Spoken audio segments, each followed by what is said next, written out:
You know, for most of us, you see February 14th approaching the calendar, you think Valentine's Day. But today is also a very sad anniversary. It marks 2 years since the massacre at Marjory Stoneman Douglas High School in Parkland, Florida.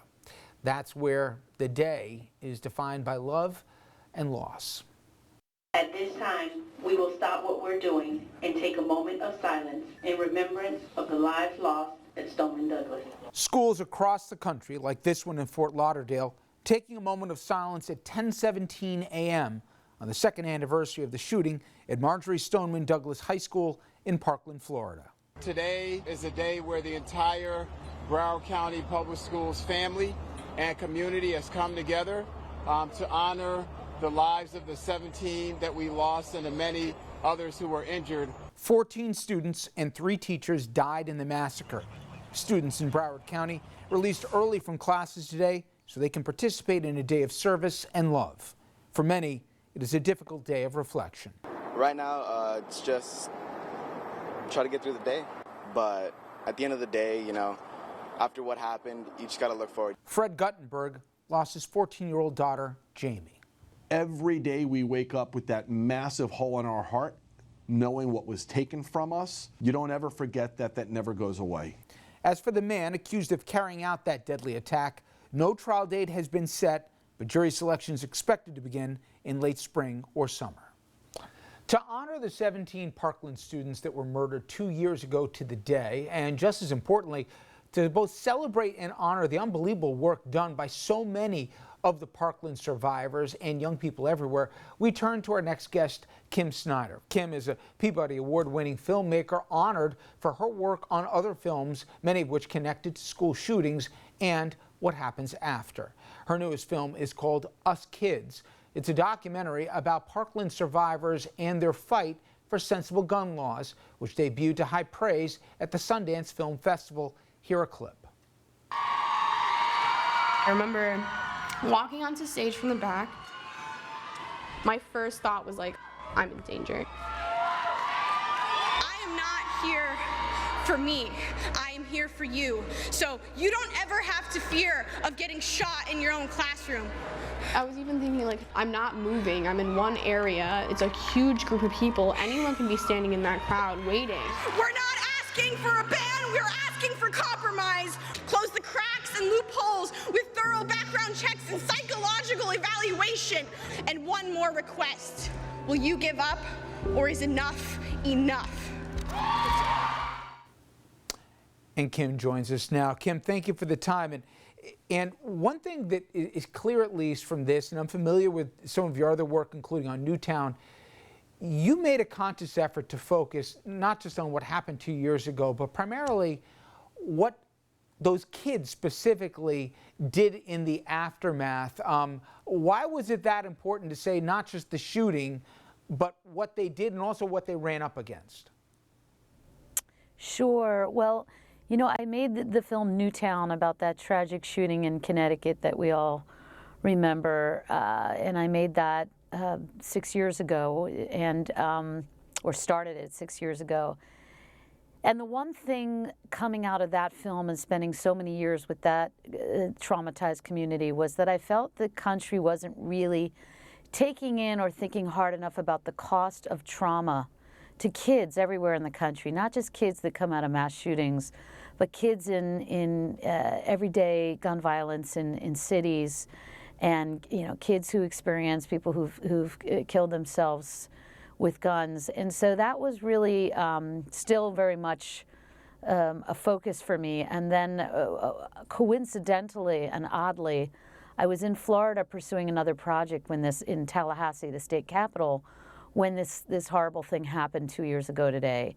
And I was there on the steps of the state capitol when busloads of kids just appeared, and they were enraged, they were traumatized, and they were just ready to be ignited and to do something about what they felt was just a terrible, and I felt was a terrible miss and lack of action following what happened in Newtown. And so I decided to focus on their efforts and followed that movement, the rise of their student movement over the last 2 years. You know, Kim, I was down in D.C. And I covered that March for Our Lives, and I have now 3 teenagers at the time too, and I said, you know, come down and I want you to see this for yourself, and not knowing what we'd see, and frankly, a lot of these rallies don't materialize, at least into what the mission statement sometimes is. It goes into tangents. It was one of the most impressive things, but more than just to me, my kids didn't want to leave until the whole thing was finished. And there was also an edge to the kids on the stage, not just from the clip you showed with the palpable concern about the safety, but that even though the vast majority of this country wants what they want, they were running into roadblocks. I want to play another clip right now, and one of the organizers, one of the students, David Hoagie, speaks pretty pointedly about what he ran into that you captured on camera. People will say, young people are lazy. They don't know how to do shit. They don't care about politics. They don't care about this world.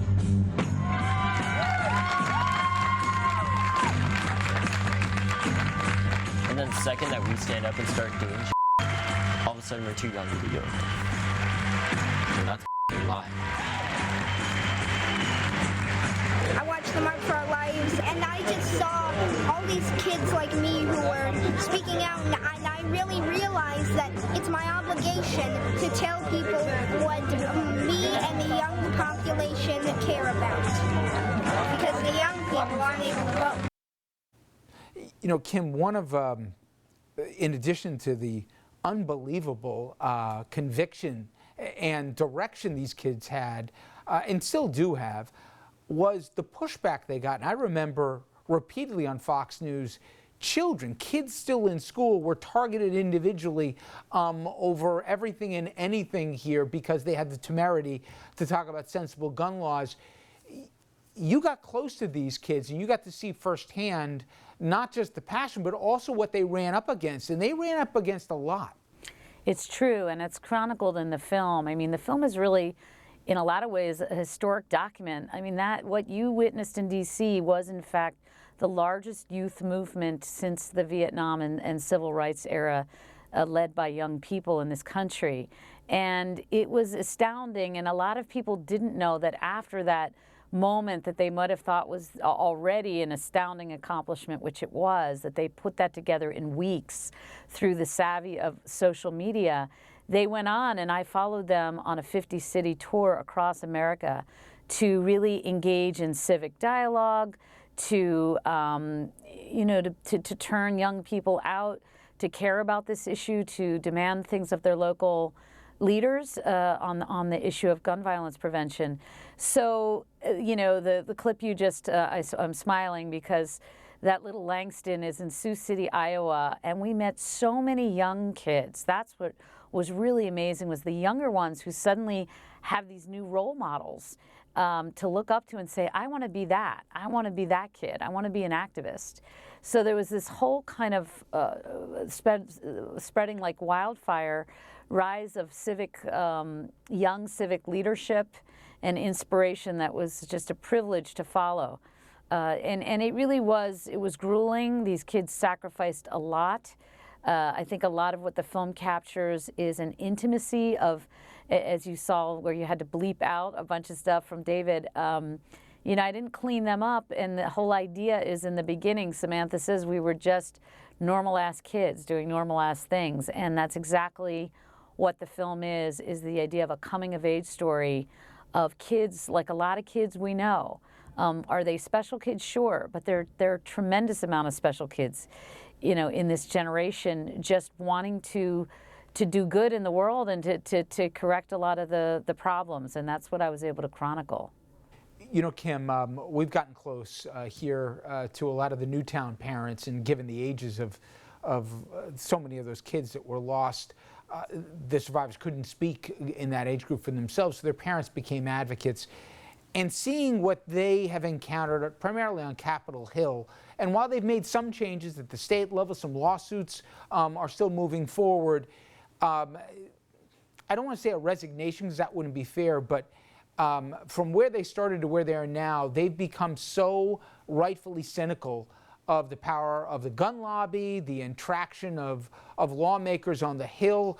And I'm curious, through the eyes of teenagers, what you found. They made some changes at the state capitol in Tallahassee with a Republican governor, but even though 90-something% of Americans want universal background checks and other sensible changes, overwhelmingly the general population and even NRA members support it, it doesn't go anywhere. They're young enough that they had a reason to hope, but you saw firsthand that turn to the cynicism we've seen for others. A little depressing, I'd imagine. Yes, but I would say that this film is full of hope and inspiration, even in a time that a lot of us find so dark and challenging. What you do see, not to spoil it, but since they got more done than a lot of people got done in the GVP, in the gun violence prevention space. And one of those things is that since Parkland, over 135 state gun safety laws have been passed. Those laws, are red flag laws, domestic abuser laws.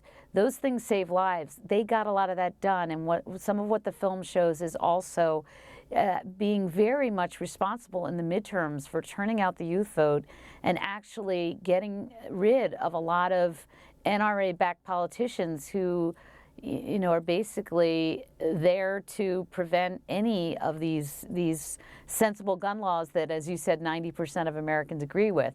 So there is a lot of hope.